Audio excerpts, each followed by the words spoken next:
It's campaign 101. If your voters are depressed, if you think you're going to lose, you're going to lose. Is this the biggest gaffe Trump has ever made?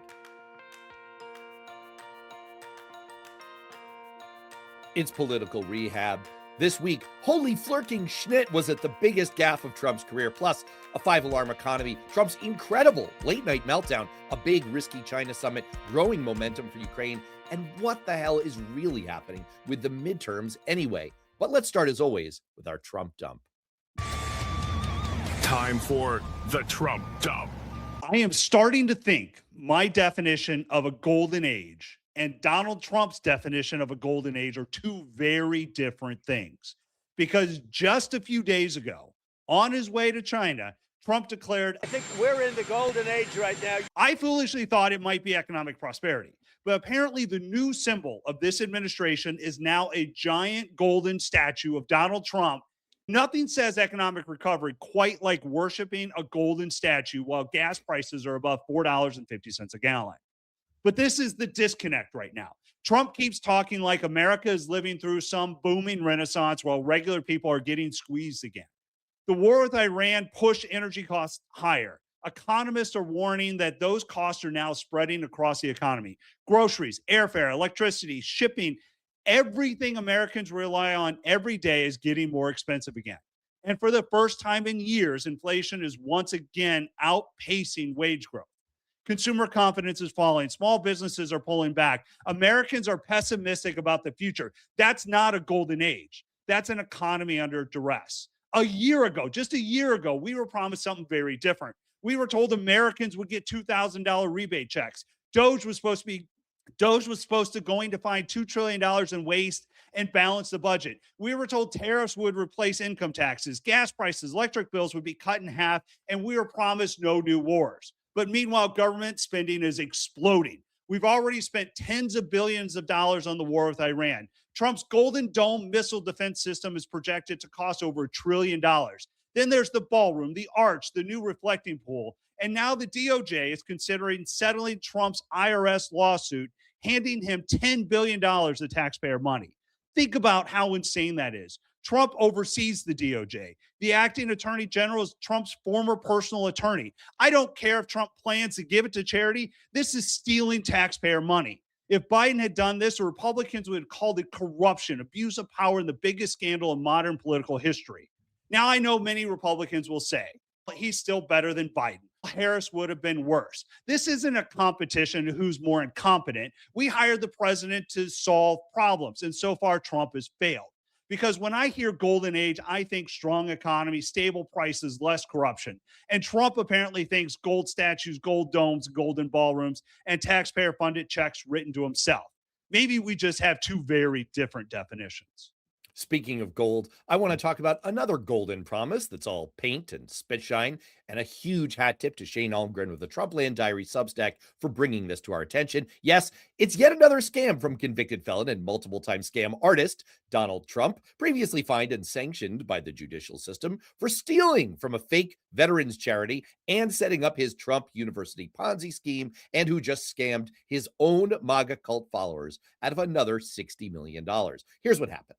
Trump launched a mobile phone company, T1 Mobile, which was definitely intended to be confused with T-Mobile, back in June of last year, with a phone that was advertised as, quote, a sleek gold smartphone engineered for performance and proudly designed and built in the United States. You gotta hand it to the man for consistency, because every single word in that last sentence was bullcrap. The $500 gold Trump phone turned out to be a Revel 7 Pro 5G that was made in China and retailed for $170, not $600, on Amazon. So when it came out that this was actually a phone made in China, the president sent his fifth favorite child out on an idiot's version of a damage control tour, clarifying that it was designed with American values in mind and shaped by American innovation. Was it built here? Yeah, it could be someday. It's a free country.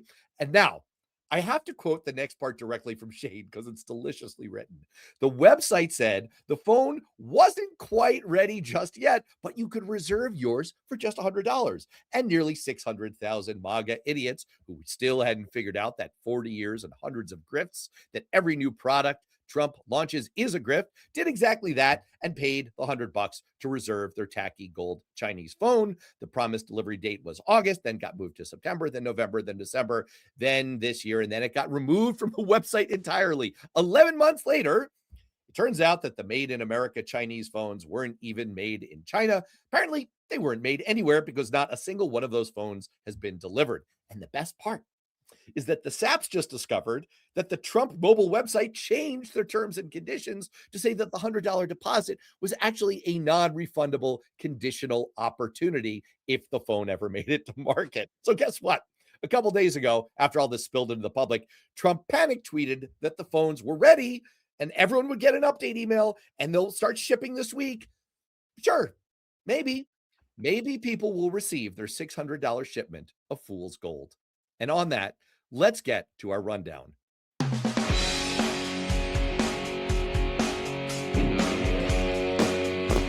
I want you to look at this clip and tell me, did Trump just make the biggest gaffe of his political career? Mr. President, to what extent are Americans' financial situations motivating you to make a deal?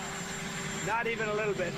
The only thing that matters when I'm talking about Iran, they can't have a nuclear weapon. I don't think about Americans' financial situation. I don't think about anybody. Talk about saying the quiet part out loud about the single issue voters care the most about, their own financial survival. The danger seems to be for Trump, it's not that people think he's wrong, it's that he thinks he doesn't care about them.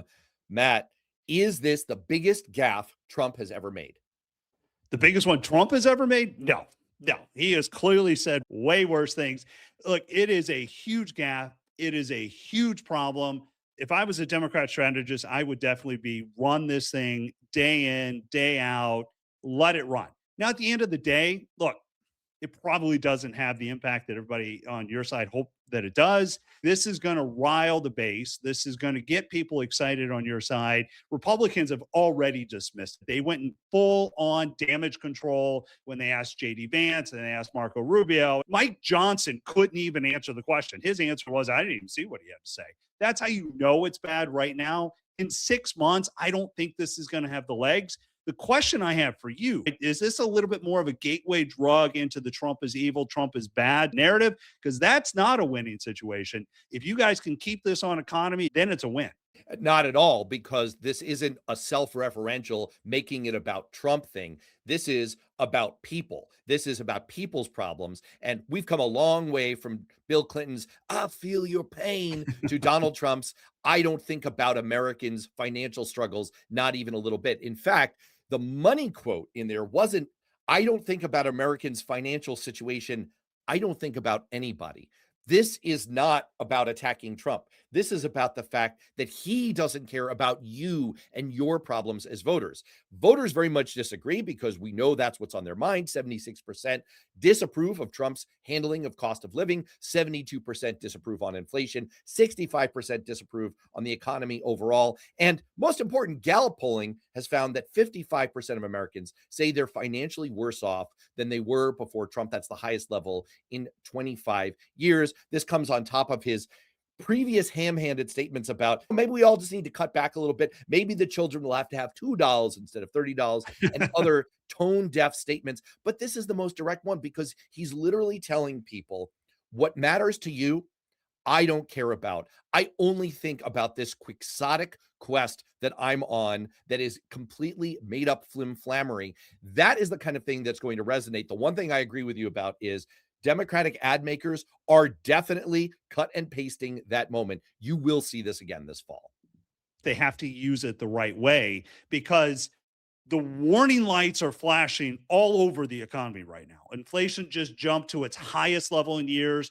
Wholesale prices are surging. Gas prices remain painfully high. And economists are warning that rising oil costs could soon spread deeper into groceries, transportation, utilities, and household bills. Matt, Trump isn't just failing in the economy. He's exposing the contradiction at the heart of MAGA economics. It looks like populism, but it governs in a way that rewards power, access, tariffs, bailout threats, and insiders. We are headlining this as the 5-alarm economy. I think there are 5 alarms. I think this is filling all the I'm gonna mix number of metaphors here. I'm saying it's gonna fill all the quadrants. That's 4.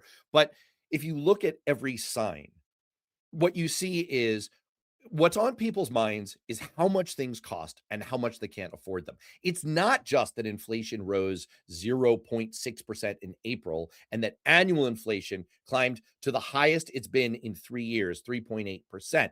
That's rates, that's numbers. People don't care about that. What people care about is their bills, it's their costs, it's the amount they can't afford. Gasoline prices up 12.3% in April alone. And cost of living has now pulled ahead of people's real wages. What that means is people are falling behind.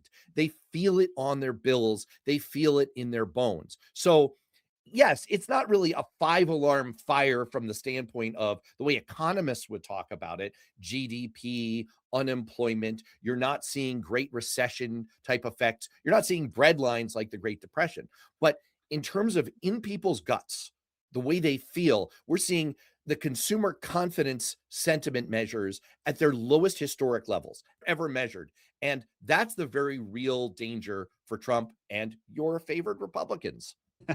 Look, I disagree. I actually think this is a 5 alarm economy. Yes, all the numbers kind of look a little different, but there's a huge fire brewing. The biggest problem that Trump faces is that he was elected to solve these problems. But now it almost looks like Biden 2.0 to Republicans. And so now it's the same economy with different tweets. And that's not going to flow well into the voters that decide elections. And And, that's and it's really not just where on the Democrat side, right? Because we're now seeing polling showing that 1 in 5 Trump 2024 voters would favor impeaching him. And it's not because of Iran, it's because of costs. That's 100% correct, because exactly for the voters who decide elections, for the Republicans, they are fed up with this and it is creating a real problem. It's going to burn down the party right now. And so that's why I actually think we are a 5 alarm fire and we don't have the mechanism to put it out, because what we're seeing in Congress with Mike Johnson and the spineless Republicans are they are not doing what needs to be done to fix this problem. They're just letting them run rampant and they're just keep throwing gasoline on the problem. Or to the earlier segment, they're not even getting caught caring. That's why, again, I thought that was the biggest Trump gaffe ever, because he couldn't even show that he empathized with the problem or understood it. Speaking of which, what Trump tends to do, and interrupt me if you've seen this before, when he is under duress, when the pressure rises, the late night posting is his outlet. That's what escalates. And this week, the inflation worsened there too, as Iran tensions dominated headlines and as scrutiny intensified around the economy.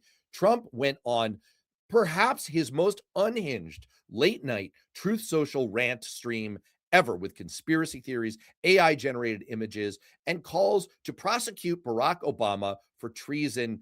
Matt, is all this is another emotional tantrum from a 79-year-old toddler? Trump might be the first real live algorithm that we've seen in human form, because all he does is feed this outrage machine. The Wall Street Journal did this huge analysis about his post the other day, 55 times between 10:14 p.m. and 1:12 a.m. Just post. And he does conspiracy theories. He just goes off the deep end with it. But the actual scary part behind this is that there are also reports that Natalie Harp, an aide to him, operates outside the traditional White House communications chain. She is basically like a human printer right now. She walks up with all these weird posts. He signs off. She posts them. She doesn't even tell the comms department. She didn't tell Susie Wiles. She doesn't tell anybody inside the administration. And so everybody is waking up trying to figure out what the hell Trump just posted. And now they have to put out whatever fire he just put. It is a disaster. It is a communications nightmare. And the problem is, it really shows how dysfunctional it is and why Republicans continue to be underwater. Because while some of that base loves that stuff, most Americans are tired of it. They're angry with it. They want no part of this anymore. And they just want it all to go away. And my fear is when November comes, they're going to make Republicans go away, because this is a huge disaster waiting to happen. And as you pointed out, as the pressure mounts and as it will continue to mount, we're going to see more Trump Jesus photos. We're going to see much more insane stuff that's just going to hurt us. If I have a hard, fast prediction to make, it's that there's going to be an insane waiting list at Betty Ford clinics after the midterm elections because of all the Republican communications staffers that take a shot every time one of these things goes out. And that's not as a fun drinking game, that's to cope.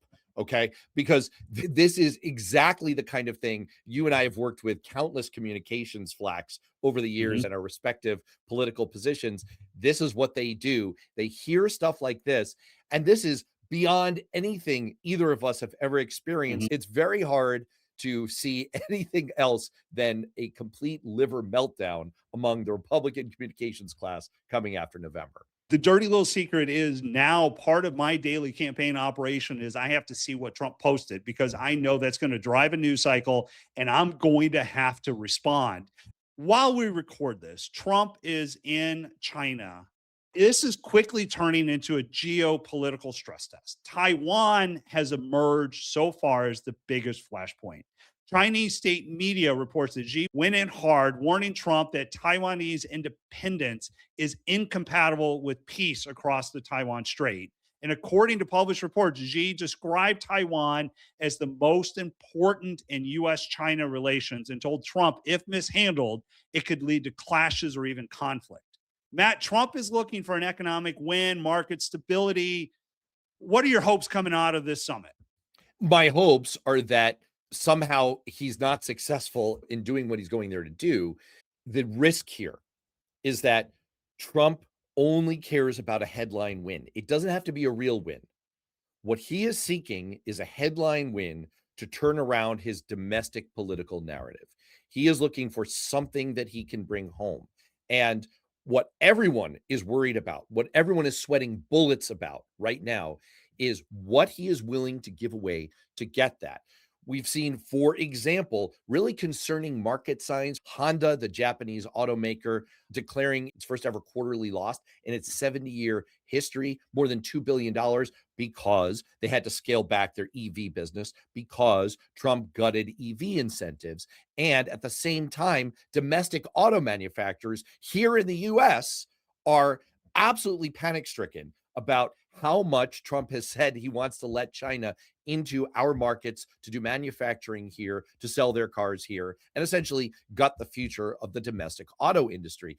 The fear here is that Trump is just looking for Xi to hand him some kind of a headline that won't be too heavily interrogated. And in the course of that, he may sell our economic birthright for a mess of pottage. This is very dangerous times. And of course, the most nervous of all have to be the people of Taiwan, who very much see themselves on that Trump trading block. Yeah, look, this is where we're going to find out if he's actually really good at the art of the deal or if it's really just been these magic beans he's been sold. Because I hope he can come back with a deal that can actually improve the lives of America, improve trade, open the markets, get back some of those intellectual property. My fear is just what you said. We're going to make a large announcement. We're going to say, look at what we did. This is great. We're hammering out the details. He's going to run away with the headlines and we're going to get nothing. Or worse yet, we're going to give away something really important. The problem is Trump is not negotiating with strength. He does not have all the cards. Iran has gone longer than he wants, and I think China probably looks at him and says, if you can't defeat Iran, what kind of superpower are you? And that's why Taiwan is back on the table. Speaking of perils of Trump in these Chinese negotiations, perhaps the biggest one is not that he would give away the store on America's best interests for political advantage. It's that he might give it away for his own financial advantage. Eric Trump traveled with a business delegation connected to the Beijing summit, according to Reuters and Financial Times reporting, trying to make simultaneous trade, investment, and business deals in China, while the U.S. delegation is trying to make them on behalf of America. There's an old saying from the 50s, what's good for GM is good for America. Trump seems to have replaced that by what's good for my business is good for America. And it raises a fundamental question of what his real agenda is here. Anyway, we've seen a repeat pattern of Trump mixing America's interests with his own financial interests and putting his own financial interests first. That seems to be the risk factor here, and it amplifies everything we just talked about. Matt, look, you're a Republican. I'm a Democrat. Here's yet another issue on which we are 100% aligned. This seems incredibly risky. To all my Republican friends right now who are out there going to say he's on a trip with his dad. Okay, Ivanka's not there. Tiffany's not there. They could have gone. He's not just on a trip with his dad. He is trying to drive business, and he's using his dad being president as a way to help Trump Inc. Now, where have I heard Republicans complain about that before? That's right, Hunter Biden. Remember the outrage every one of you Republicans had that said, look at what Hunter Biden is doing. You cannot turn your back. You cannot look the other way.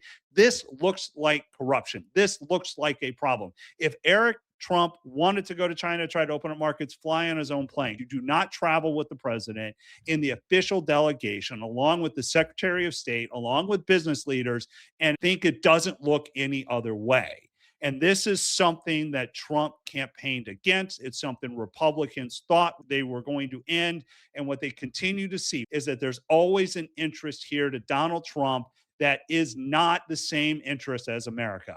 And that is a real problem that we should all be pissed off about. The optics are one thing, and it was pretty horrible last year when Trump shut down the FBI international body that investigated the kinds of crimes that arise through cryptocurrency. At the same time that Don Jr. was running around the world cutting corrupt deals with cryptocurrency interests.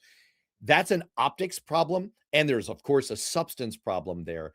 But now this confluence of the Trump-Xi summit in China and Eric Trump being there negotiating with Chinese interests, it's risen it to a whole new level. And the risks to America, it's not just optics anymore. There's real dollars and cents on the table here.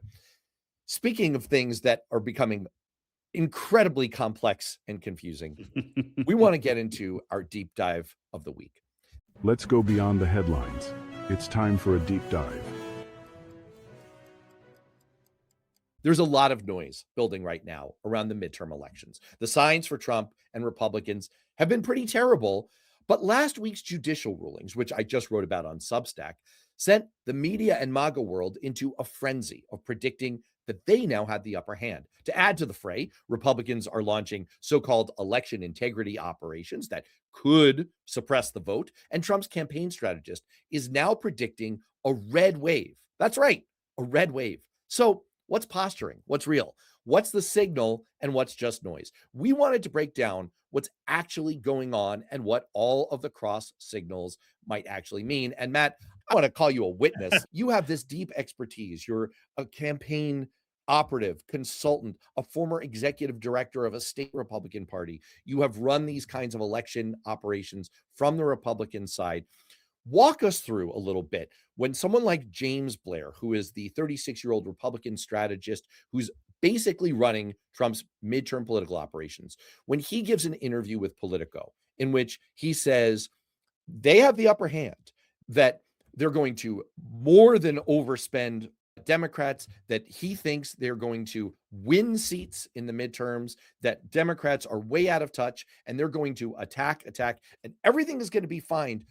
What do you read into this? Peel back the curtain. Take us inside the mind of James Blair and explain what's going on. Look, it's campaign 101. At the end of the day, what Blair is doing, what Blair is saying is what every one of us do. Campaigns are more about momentum, their energy. So of course, when you're 6 months out, the first thing you say is we're going to win. Red wave is coming.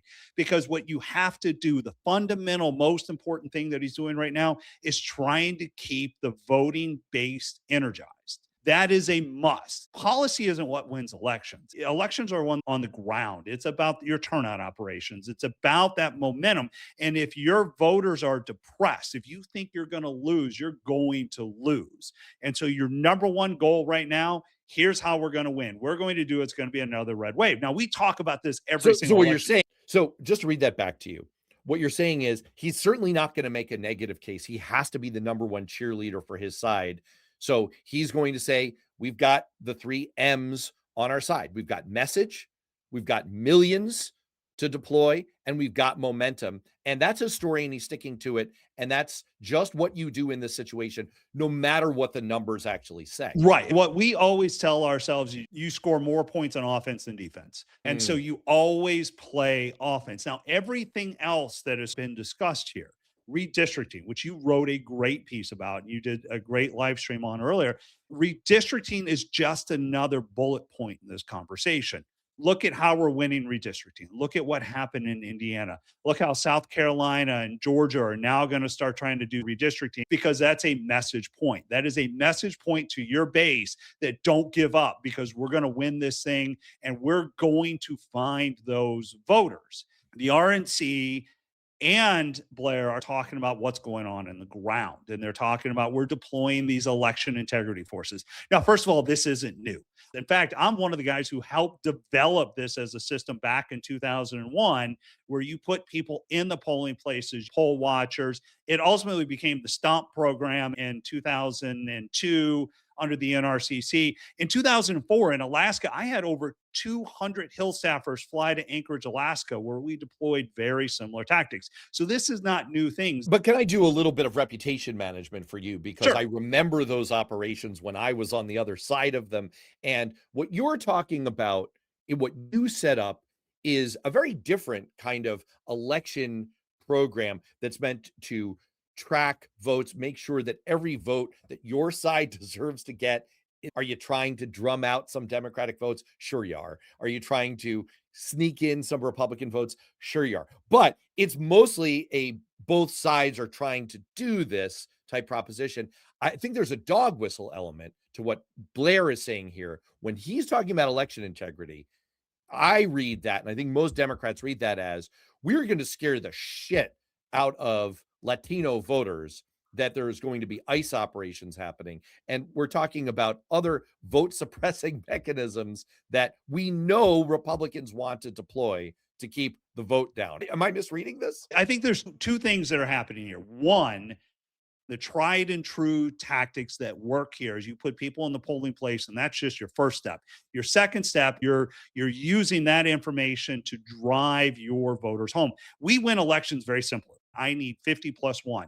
I am going to get my voters there, or if I can do something to depress your voters, that's what I'm going to do as well. Now, what Blair is doing and what Trump is doing with the National Guard conversation is a different animal entirely.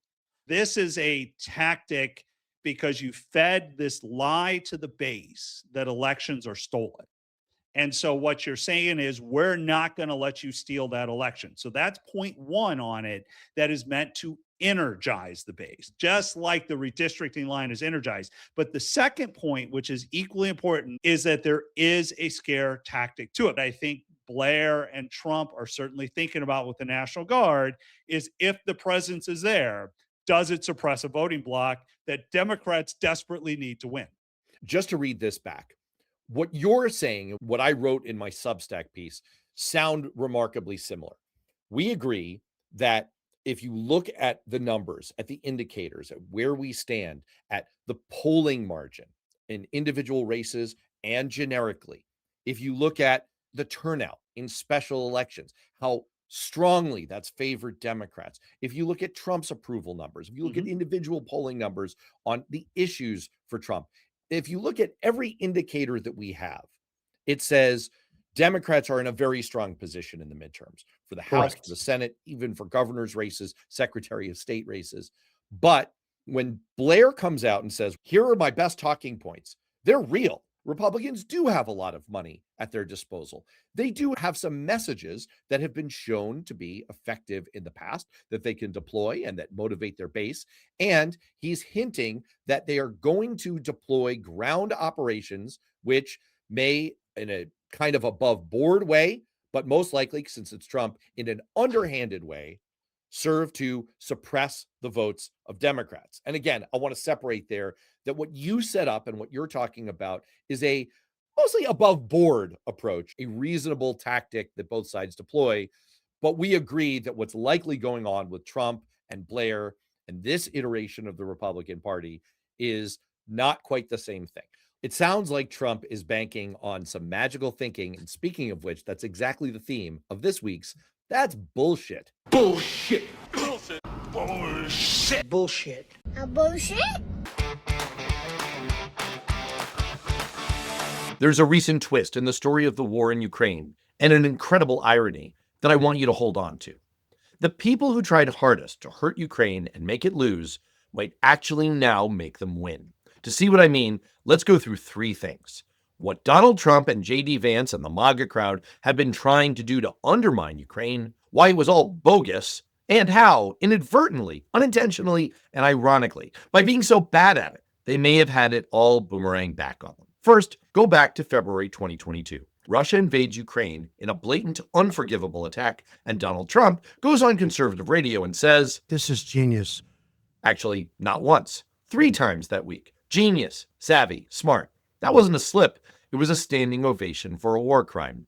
Meanwhile, his future VP, J.D. Vance, made his own position clear, saying, I gotta be honest with you, I don't really care what happens to Ukraine one way or another. And he tried to back up that noble gut reaction with what he called a math argument, writing in the New York Times that America could never provide the funds or materials that Ukraine needed, that doing so would dangerously deplete our stockpiles and leave America helpless, and that it was pointless to try helping out because they were doomed, which I guess means let them die.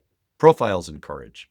It's been a long 4 years since then, and along the way, Trump and Vance and the MAGA rest of them have been trying to do the 5 Ds of dodgeball. The 5 Ds of dodgeball. Dodge, duck, dip, dive, and dodge. Every excuse they could come up with and every maneuver they could think of to try to undermine Ukraine and undermine our NATO allies in Europe who might otherwise help Ukraine. They withheld aid. They picked fights with NATO and directly threatened NATO countries like Denmark.